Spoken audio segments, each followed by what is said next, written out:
nome é Melissa Valentini, eu sou infectologista, assessora médica do Herpes Pardini e sou apresentadora do Mundo Pardini de hoje. O Mundo Pardini é um webcast em que compartilhamos evoluções da medicina diagnóstica e inovações de saúde no Brasil. É muito bom ter você conosco. Hoje nós vamos falar de um assunto de alta relevância, a doença renal crônica, mais conhecida como DRC. Ela é uma patologia muito prevalente na população mundial e mais frequente do que pensávamos. De acordo com o Centro de Controle de Doenças americano, o CDC, cerca de 15% dos americanos têm algum grau de lesão renal e apenas em cada 10 pessoas tem o conhecimento dessa condição, ou seja, é uma doença silenciosa. Os dados brasileiros da Pesquisa Nacional de Saúde de 2014 e 2015 mostram uma prevalência de 6,7% na população acima de 18 anos, sendo que na população acima de 60 anos é de 21,4%. A avaliação laboratorial da função renal ela é fundamental para o diagnóstico, monitorização e manejo das doenças renais, assim como para a adequação das doses dos medicamentos eliminados pelos rins e para a tomada de decisão sobre o início da terapia renal substitutiva. E para entender um pouco sobre as doenças e os métodos diagnósticos, eu tenho dois convidados muito especiais. A doutora Lilian Soares é médica patologista clínica, com residência no Hospital das Clínicas da UFMG e mestre em patologia pela Universidade Federal de Minas Gerais. E minha colega, assessora médica do Herpes Pardini, médica responsável pela validação de muitos dos testes que nós vamos conversar sobre eles hoje. Lilian, seja muito bem-vinda. Muito obrigada, Melissa. Obrigada pelo convite. É um grande prazer participar desse webcast com vocês. E também nós temos o grande prazer hoje de receber o Dr. José Neto, que é clínico geral e nefrologista. Ele também é diretor de ensino e pesquisa do grupo Nefroclínicas, diretor do Departamento de Nefrologia Clínica da Sociedade Brasileira de Nefrologia e coordenador do curso de formação em saúde baseada em evidência. Dr. Neto, um prazer enorme tê-lo conosco. Seja muito bem-vindo ao Mundo Pardini. Prazer é todo meu, obrigado pelo convite, Melissa. Prazer estar com você e com a Lilian aqui hoje. Eu espero colaborar aí na disseminação dessa informação, conforme você disse, tão importante. Então, para começar, doutor Neto, eu gostaria que você nos contextualizasse, como nefrologista, sobre doença renal crônica e a importância do diagnóstico precoce dessa patologia e em qual população a gente deveria otimizar o rastreio da doença renal crônica. Então, vamos lá, Melissa. 3 em 1 aí, né? Então, com relação à doença renal crônica, de uma maneira bem simples, ela é definida basicamente pelo grau de funcionamento renal, que a gente acaba medindo pela taxa de filtração glomerular. Para a população leiga, normalmente eu costumo chamar de o percentual do funcionamento dos seus rins, né? Isso é derivado habitualmente de exames de sangue e extrapolados para esse número, né? E também por um marcador de urina que a gente conhece como albuminúria. Basicamente, esses dois são os métodos que a gente utiliza para categorizar esse indivíduo como tendo doença renal crônica. Como ponte de corte para facilitar a conversa, habitualmente o número mais significativo é a taxa de filtração glomerular abaixo de 60 ml por minuto. Conforme você disse, uma doença de evolução habitualmente assintomática, mas extremamente prevalente. Então, quem que a gente vai buscar? É uma busca universal? Não. A gente busca aqueles que têm maior probabilidade de desenvolver essa patologia. Quem são eles? Hipertensos, diabéticos, obesos, idosos, indivíduos com doença familiar de doença renal crônica, né, que tem aquele pai, mãe, tio que precisou fazer uma diálise, precisou fazer um transplante. Então, de modo geral, esse é o escopo de busca, de screening para a doença renal crônica. Então, doutora Lilian, como o doutor Neto nos reportou muito bem sobre a taxa de filtração glomerular, quais são os métodos, os testes laboratoriais disponíveis e quais as limitações desses testes que nós temos habitualmente no laboratório para essa avaliação indireta da taxa de filtração glomerular estimada? Bem, Melissa, nós temos mais comumente solicitadas as dosagens em soro de ureia e principalmente creatinina.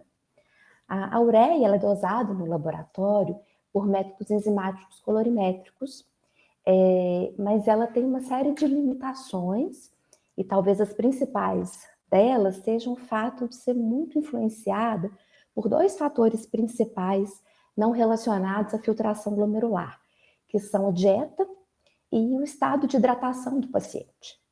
A dieta porque a ureia é o principal metabólito nitrogenado derivado da degradação de proteínas. Então, o aumento da ingestão de proteína vai ocasionar elevação da concentração sérica de ureia. E o estado de hidratação, porque a ureia, depois de filtrada nos glomérulos, ela sofre uma reabsorção parcial, num processo aí dependente do fluxo urinário. Então, naquelas situações em que eu tenho uma depleção do volume extracelular, e a desidratação é uma delas, eu vou ter um aumento de reabsorção urinária de ureia e, consequentemente, níveis mais elevados.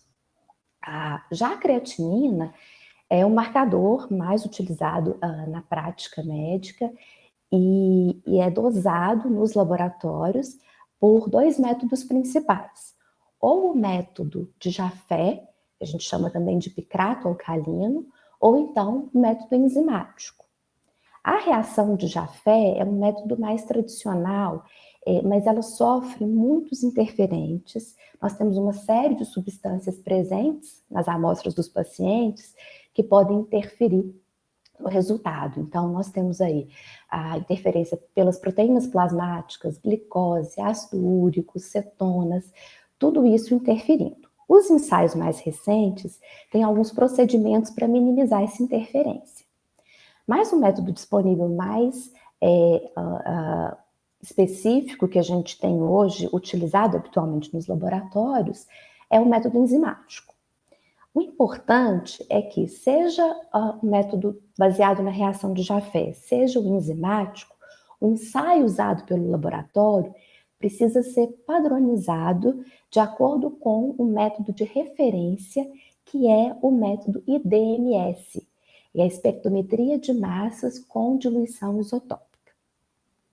A creatinina, ela é derivada da creatina muscular, ela é excretada principalmente por filtração glomerular, mas ela tem uma porção aí que é proveniente de secreção tubular.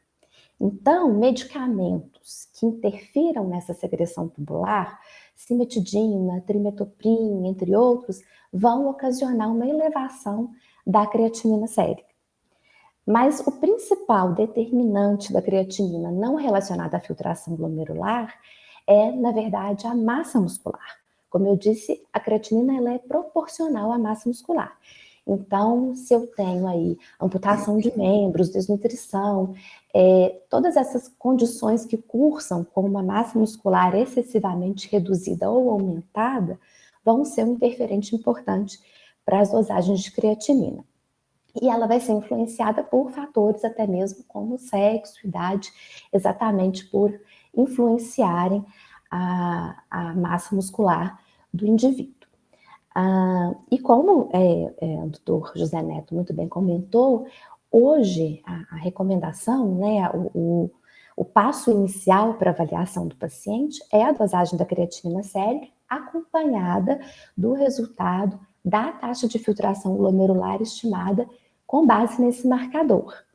Nós temos uma série de equações que foram sendo desenvolvidas ao longo do tempo para tentar estimar a taxa de filtração glomerular com base no resultado da creatinina. Em 2009, um grupo, o CKDEP, publicou uma equação baseada em um método padrão ouro, quer dizer, a referência para se obter essa equação foi a depuração de iotalamato, que é um marcador considerado padrão ouro, porque ele é totalmente filtrado e não sofre interferência tubular, nem reabsorção, nem secreção.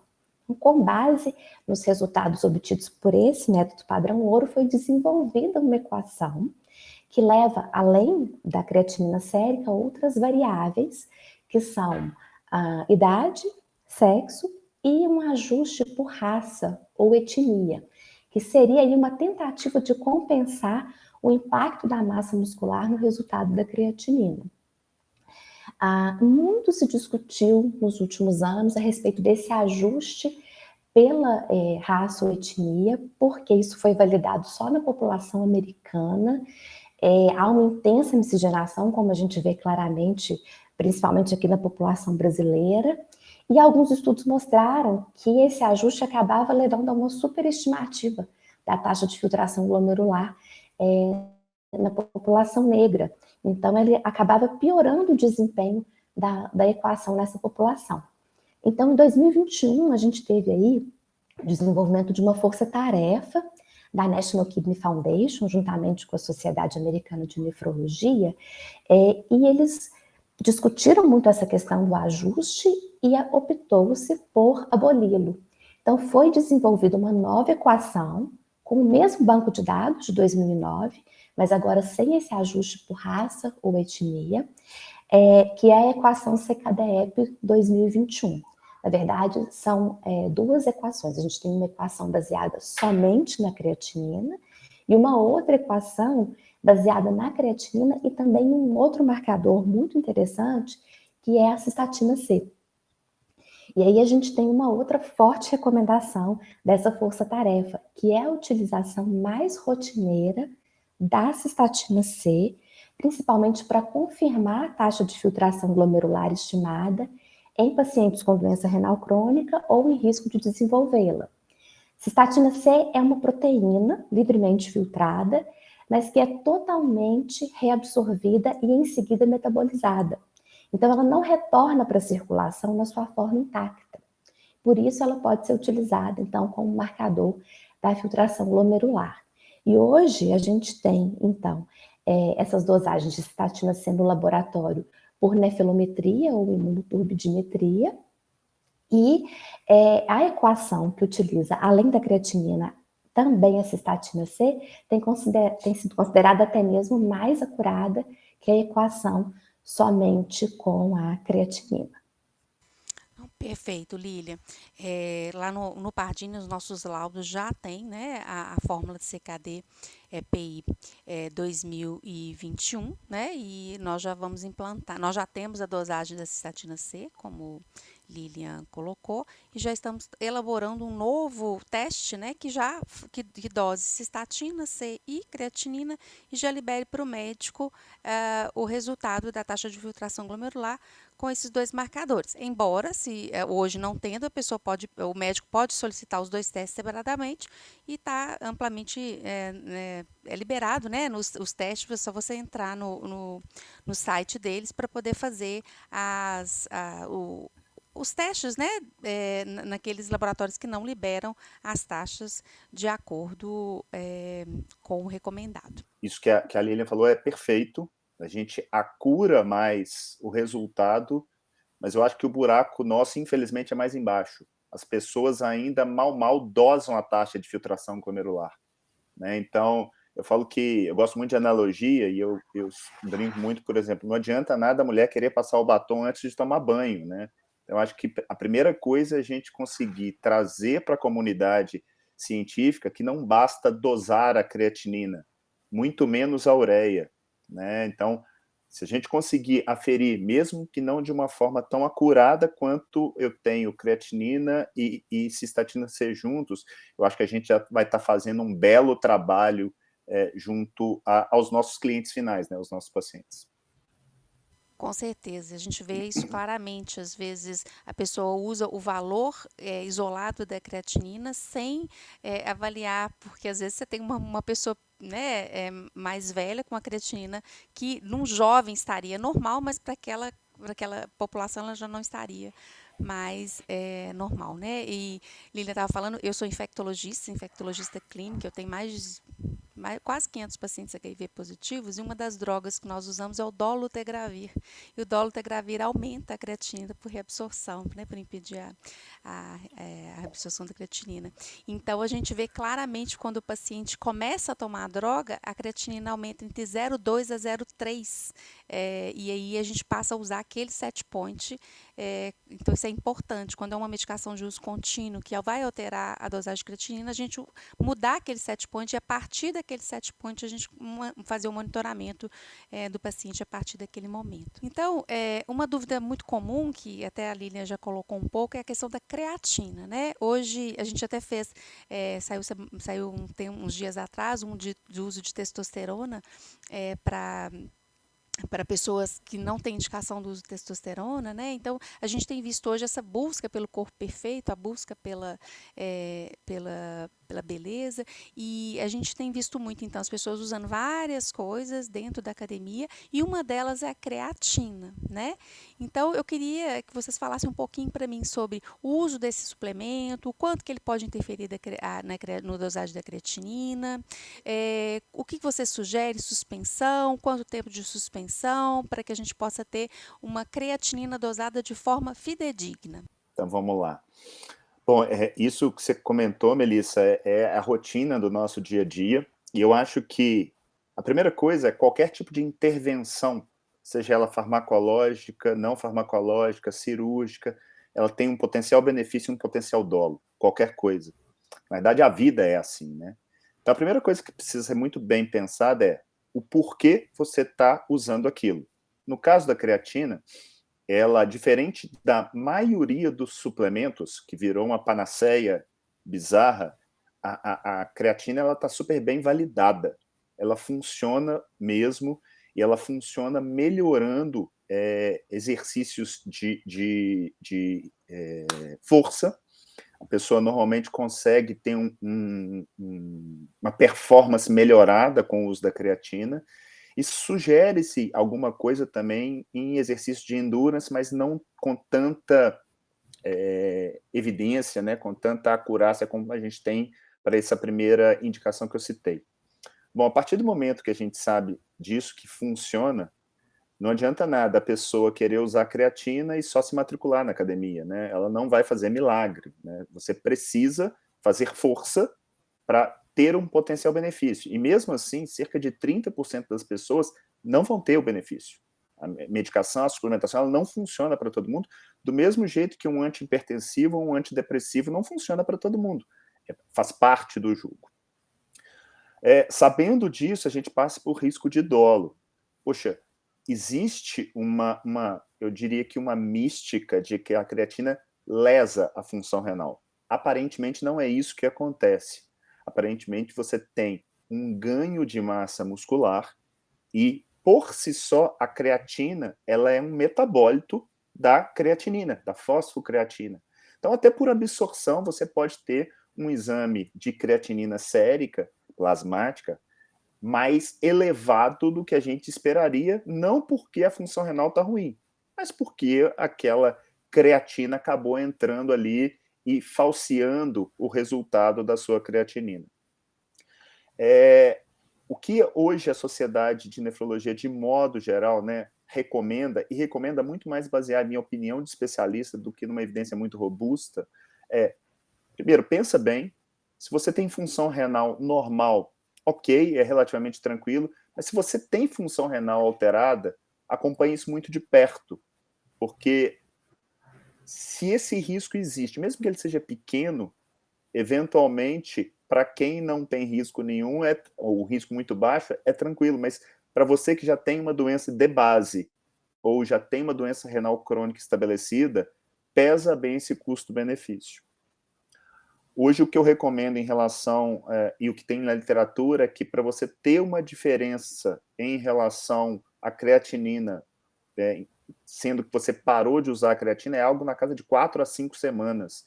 Então, eu acabo lançando mão, se a pessoa realmente está bem convicta do uso da creatina, eu faço o que a Lilian citou mais cedo, eu associo a cistatina C, porque aí com a cistatina C eu consigo ter uma ideia de se aquele aumento ali é diretamente relacionado à massa muscular ou o próprio uso da medicação, ou, eventualmente, se eu tenho um potencial de risco de lesão renal. Então, de modo geral, é isso aí que eu acho que eu tento passar, inclusive dentro do consultório, para os meus clientes. Comentar mesmo que a creatina pode sim, né, elevar como o doutor Zé Neto falou, os níveis de creatinina seguem temporariamente, sem que haja uma redução real de taxa de filtração glomerular. E aí o que vai acontecer é que os resultados da taxa de filtração glomerular estimada, baseados na creatinina, também vão ficar comprometidos, simulando aí uma doença renal, né? E se esse paciente, além de usar a creatina, tiver uma dieta rica em proteínas, a gente vai ter uma elevação concomitante de ureia. E aí isso pode complicar ainda mais para o médico fazer uma confusão aí, achando realmente que a suspeita tá confirmada, né? Então, a gente precisa ter cuidado mesmo com essa influência da creatina nos níveis de creatinina. Essa questão do tempo, né, a gente tem realmente na literatura aí umas informações de que depois da interrupção da suplementação, os níveis de creatina armazenada iriam diminuindo aos poucos até em cerca de 4 semanas normalizarem. Mas eu penso que o mais interessante seria mesmo utilizar um outro marcador, como a cistatina C, que não seja ele influenciada pelo uso da creatina e nem pela massa muscular. Excelente. Eu vivencio isso muito na prática mesmo do consultório, né? E também da clínica do SUS, desses pacientes que já usam o dolutegravir, que já tem uma creatina mais aumentada, usam uma creatina. A gente sabe que o próprio HIV é uma doença que pode levar a uma taxa de filtração glomerular mais baixa, né? Por causa da própria doença, por causa da própria inflamação. Então, realmente é um desafio para nós clínicos avaliarmos esses marcadores. Uma outra Melissa, questão. e se você me dá licença, eu acho que tem uma coisa importante, porque houve essa banalização na suplementação, acho que todo mundo está vendo isso, mas por outro lado, poxa, a creatina ela ajuda muito, não só nessa questão de performance, mas em indivíduos que estão sarcopênicos, né? Então a gente não pode chegar e, em função de um medo, que eu acho que ele tem que existir, mas tem que ser um medo racional, né? Não dá para a gente simplesmente, porque eu posso ser assaltado, eu não vou sair de casa. Não, sai com cuidado, tem algumas coisas, alguns horários que eventualmente você vai evitar. É a mesma coisa no caso da creatina ou qualquer outro tipo de intervenção. Não é simplesmente, não vou usar porque ela pode dar lesão renal. Nem 8, nem 80. Claro, E esse fato, né, de que realmente o dano renal associado a ela não está descrito categoricamente, nós temos que avaliar, né? Assim, o que eu acho que dificulta é quando você não tem ou você não conhece outros marcadores, você não sabe o que você vai fazer de alternativa para avaliar essa função renal, que aí às vezes você fala, espera um pouco para a gente poder definir, inclusive fazer um set point do que realmente é antes do uso da creatina, se você não tem as outras alternativas, por exemplo, locais onde você não tem o acesso à cistatina C, por exemplo, né? Perfeito. Uma outra questão que assim, a gente vivencia muito como clínico é essa questão do ajuste de droga de eliminação renal, né? De acordo com o ritmo de filtração glomerular estimado. Sobre a questão das fórmulas, para que a gente faça a avaliação do ajuste de drogas, né? Então, assim, a gente vê que Crocroft-Gault era muito utilizado, algumas publicações ainda mantêm, o Food and Drug Administration, né, o FDA do americano, que seria a nossa Anvisa, ele coloca que você deveria usar as fórmulas mais recentes, como CKD, mas algumas drogas foram liberadas utilizando a Crocroft-Gault. Como é que vocês veem isso? Qual que é a recomendação que vocês fazem? Doutor Zé Neto, como você faz para os seus pacientes quando eles vão precisar de alguma intervenção, de alguma medicação? Eu vou te dizer, Melissa, que essa é uma seara que eu acho que ainda a gente sabe pouco. Existe uma certa superficialidade e a questão é, na frente do indivíduo, a gente vai ter que decidir, né? Eu aprendi na minha época de residência exatamente isso que você comentou, né? Que o ideal seria usar a Cockcroft Go, porque, na realidade, ela foi esse ajuste de dose foi padronizado na época que nem existiam-se as fórmulas mais recentes, como o CKD-EPI e a MDRD. O problema é que, do mesmo jeito que não existiam, essa padronização que a Lilian falou da creatina também não existia nessa época. E aí, a hora que você vai para a literatura, você encontra números até de 40% de diferença entre aquilo que você está achando, que está medindo e efetivamente o que é. Ou seja, é você chegar e falar com uma pessoa, não, vou estimar a sua altura, 1,60 m, ela tem 2 metros, né? Então, não dá para ser uma diferença tão grande. A própria CKD-EPI, ela acaba tendo suas limitações, e aí eu vejo a importância da acurácia, que a Lilian citou, porque no dia a dia, eu não acho que todo mundo precise da cistatina C, porque é aquilo mesmo que você disse, que você faz no consultório, ó, você mete um setup ali, eu não preciso saber se a taxa de filtração é 50, 55 ou 60. Eu tenho que ter noção que está por ali. Agora, quando eu vou ajustar droga, aí o buraco é mais embaixo. Eu preciso ter um cuidado maior. E aí eu acho que um método como a cistatina C associada à creatinina, ela me dá um número que me dá em tese, uma previsibilidade, uma acurácia melhor. Isso é perfeito ou menos ruim num cenário onde a coisa está estável. Só que o problema é quando você tem uma disfunção renal aguda, onde você tem uma elevação da creatinina que, por vezes, é uma janela para o passado. A hora que eu estou olhando uma creatinina de 3 hoje, às vezes isso na prática seria 6 se tivesse já estabilizado, só que não dá tempo. Então, o cenário dentro do hospital, que é habitualmente onde se tem essa injúria renal aguda, ele é desafiador. E cada vez mais o que a comunidade científica tem recomendado é evite drogas que são potencialmente nefrotóxicas conforme o quadro em questão. E se é uma droga extremamente importante, por exemplo, antibióticos, peca pelo excesso, dá uma dose full a despeito da função renal, porque não adianta nada eu poupar o rim ou poupar algum efeito adverso e aquele indivíduo falecer em função, por exemplo, de uma septicemia. Então, é um desafio, acho que a gente tem que andar os métodos mais acurados, como, por exemplo, o DTPA, o clearance da inulina, é um negócio que, na prática, não dá para a gente utilizar no nosso dia a dia.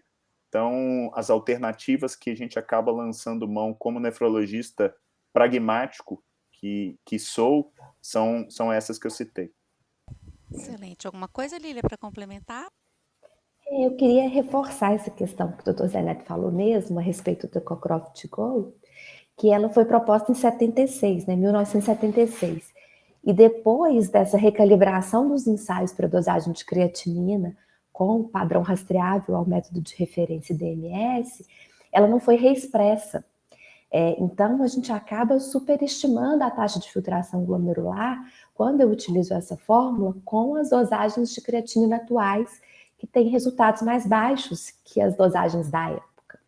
E, além disso, ela foi desenvolvida utilizando como referência o clearance de creatinina. Então, como a creatinina, além de filtrada, tem uma proporção de secreção tubular, eu vou estar também sistematicamente superestimando a taxa de filtração glomerular. Então, assim, de uma forma geral, fala-se em utilizar as equações mais recentes, mais acuradas, e a gente teria as equações CKD-EPI atualmente como as que fornecem os valores mais exatos e mais precisos, baseada na creatinina e especialmente baseada na creatinina associada à cistatina C. Mas um ponto importante é que essas equações, o resultado obtido com elas, ele já é reportado corrigido para uma superfície corporal padrão de uns 73 metros quadrados. Para o ajuste de dose, o ideal é você utilizar o valor em ml por minuto, especialmente naqueles indivíduos que tiverem uma superfície corporal muito distante desse padrão de uns 73 metros quadrados. E para se obter esse valor, então, você deve utilizar o resultado obtido com a fórmula, mas multiplicá-lo pela superfície corporal do paciente e dividir por 1,73, para converter, então, no valor em ml por minuto. Ótima lembrança, Lili. Excelente. E assim, só para a gente finalizar, como a albuminúria, né, seria realmente um marcador importante de avaliação da disfunção renal.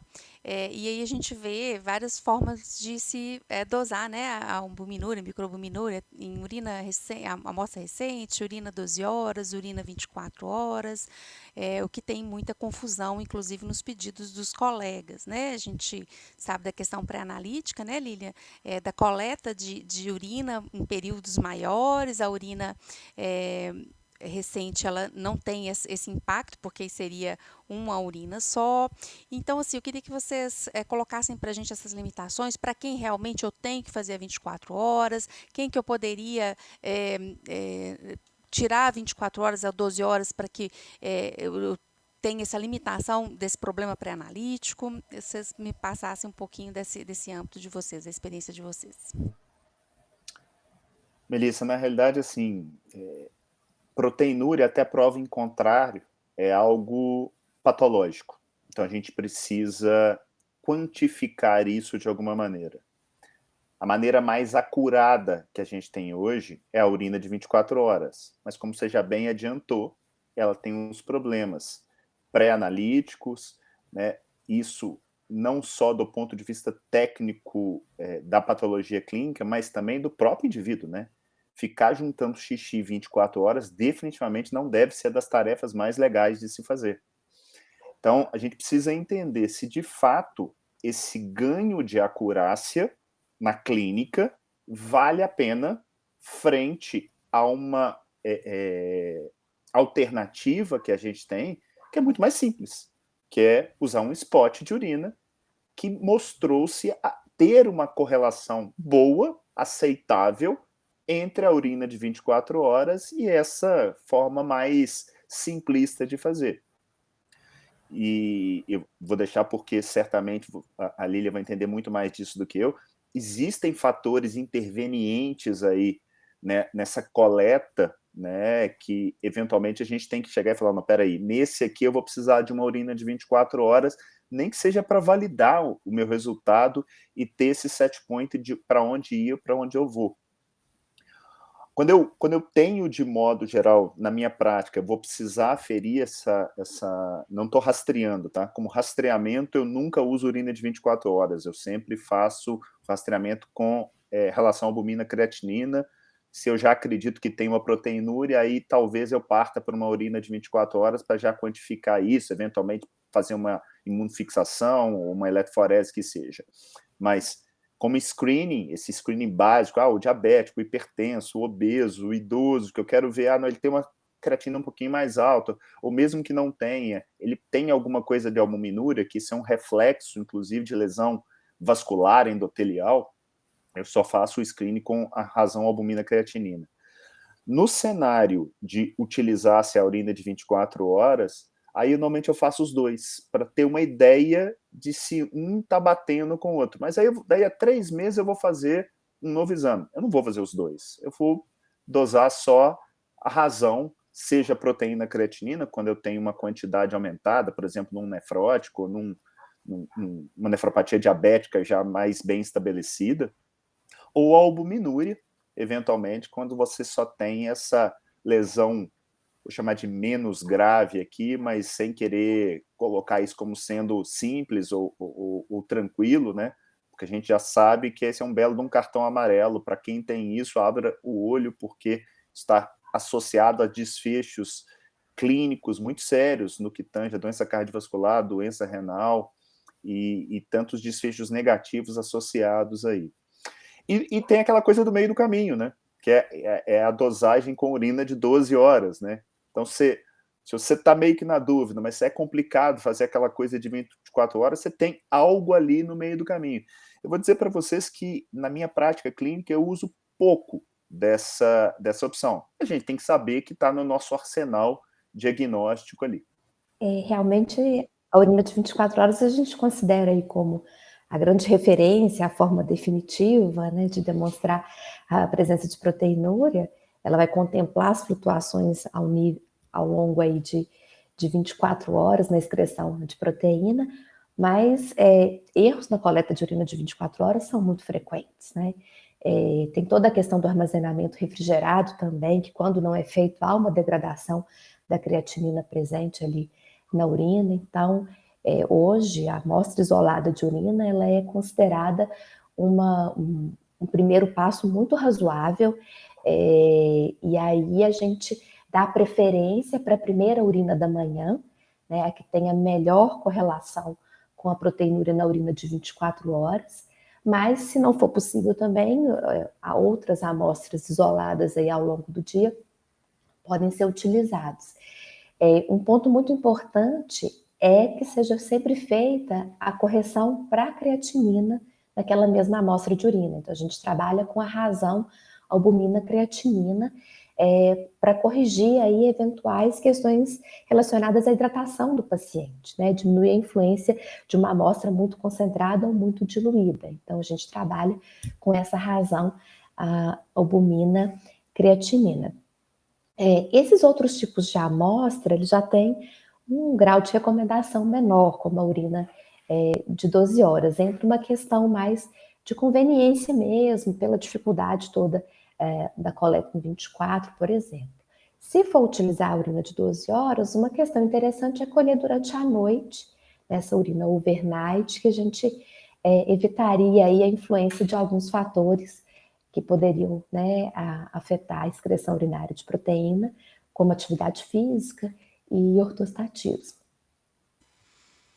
Excelente, gente. Eu aprendi tanto com vocês hoje, né? Foi uma aula mesmo. Acho que é muito bom. Acho que nós conseguimos nosso objetivo de informar, né? Que é o objetivo principal do Mundo Pardini, né? Informar tanto os nossos laboratórios parceiros quanto os nossos médicos clientes. Alguma consideração final? Vocês gostariam de deixar uma mensagem que vocês acham importante que seja fixada? A importância da aferição, né, desse marcador e principalmente como utilizá-lo, né? De não utilizá-lo de uma forma vazia, de olhar para ali como sendo um número, mas que tem que ser olhado frente àquele indivíduo, para extrair uma aferição, né, da taxa de filtração glomerular, e a partir disso a gente conseguir não só tratar, mas também prevenir possíveis lesões. Como? Puxa, tem N razões. Uma simples, cuidado com o anti-inflamatório. Um indivíduo que já tem uma taxa de filtração glomerular mais baixa, evita anti-inflamatório. Ah, não, mas se ele tiver alguma dor, alguma inflamação, tem N possibilidades que podem ser utilizadas sem ser o anti-inflamatório. Então, são pequenas coisas que a gente pode tomar de atitude e que podem, em última análise, mudar o desfecho final de alguém que pode acordar bem e, de repente, no outro dia, está precisando fazer uma diálise. Afinal de contas, a gente disse que a doença é assintomática e não é infrequente o indivíduo chegar para a gente em fases terminais da doença ou sem sentir absolutamente nada, ou só oligosintomático, e muito porque ele vai acostumando com aquela mudança de padrão, né? Ele começa a justificar essa mudança de uma maneira que é totalmente compreensível, porque ele não é aquela mudança abrupta. Então, valorizar a creatinina como sendo um veículo de informação é extremamente importante, sem, obviamente, deixar de lado tudo isso que a gente falou aqui de demais marcadores, de demais possibilidades. E, poxa, acho que a conversa, né, do clínico com quem está do outro lado da mesa é extremamente importante, né, porque ficam algumas dicas, e eu queria até te fazer uma pergunta, Lília, se você me permite, que é o seguinte: eu aprendi com patologistas clínicos que o ideal é a coleta da urina no próprio laboratório, porque até o transporte ele pode alterar a leitura da urina rotina. Só que nem sempre é tão simples coletar a primeira amostra do dia no laboratório. A pessoa acorda e está com vontade de urinar, ficou a noite inteira, eventualmente, ali sem urinar. Nessa situação, o que é melhor? Coleta em casa e leva sabendo que pode ter algum tipo de alteração na leitura, principalmente na parte aí de sedimentoscopia, ou espera 3, 4 horas e colhe no próprio laboratório? Eu acho que vai depender muito, realmente, da distância que o paciente vai ter que percorrer até o laboratório mesmo, né, doutor Zé Neto? Se você consegue entregar isso com uma rapidez, para a gente ter essa urina aí como a primeira da manhã, é o ideal. Mas, se não, aí é uma questão de custo-benefício mesmo. Eu acho que é preferível você fazer a coleta no laboratório de uma amostra que não seja a primeira da manhã, mas que tenha tido aí um tempo mínimo de retenção urinária de 3, 4 horas, mas entregar isso mais rapidamente, eu acho que depende muito dessa questão mesmo, de quão rápido vai ser possível entregar a urina no laboratório. Lilian, mais alguma coisa? Quero muito agradecer mesmo, Melissa, a oportunidade de estar aqui com vocês hoje. Acho que foi um encontro super proveitoso, deu para a gente discutir várias questões importantes na prática médica e foi realmente um grande prazer participar. Gente, eu agradeço muito, foi realmente muito bom, aprendi muito, tenho certeza que nossos colegas vão aprender também. E eu vejo vocês no próximo episódios do Mundo Pardini.